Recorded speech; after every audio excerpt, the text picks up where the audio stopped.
this video, I'm going to show you how you can move blocks, add blocks, delete blocks, and those are all those just little sections of information around the side, left side and right side.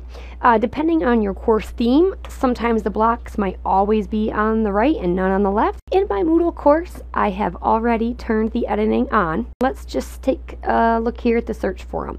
This just means in the forums you can search by different keywords. If you want to get rid of it, just click delete, and I'm going to do latest news. I'm going to go ahead and clean up all of these. Just have to click once.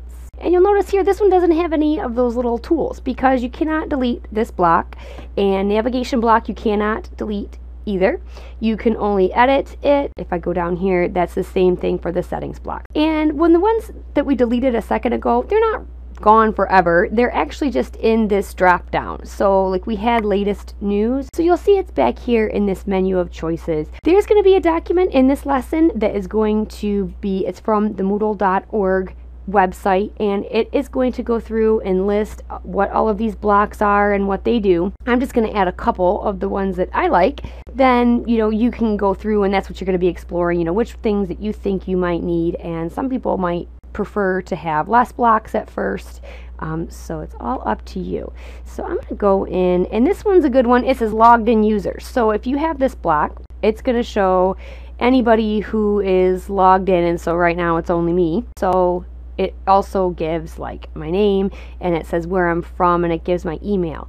If I go here into this editing feature to configure this block, it's going to be all these different things, because really display picture, that's not so bad, but maybe you don't want to take up so much space. Display country, no, I don't need that. Display city, not really either.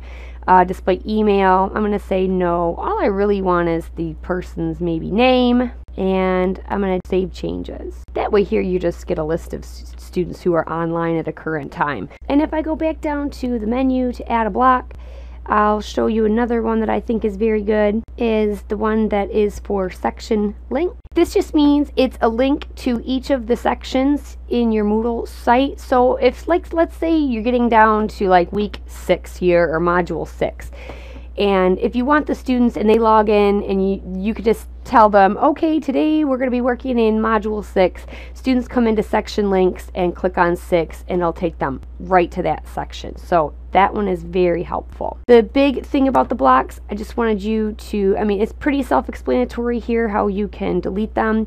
If you want to move them, you can use these arrows here, and it will move them up and down and over to the left side if you like, because maybe that's more helpful to have it be on the left side. Students won't see this option to add a block, so you don't have to worry about moving that one over to the left. And so those are just a couple. I do want you to kind of go through and take a look and decide what works for you. Read the document where it describes, what the blocks are and how they might be helpful. As far as adding the blocks and getting rid of the blocks, you saw it there. Very easy stuff. Thanks so much.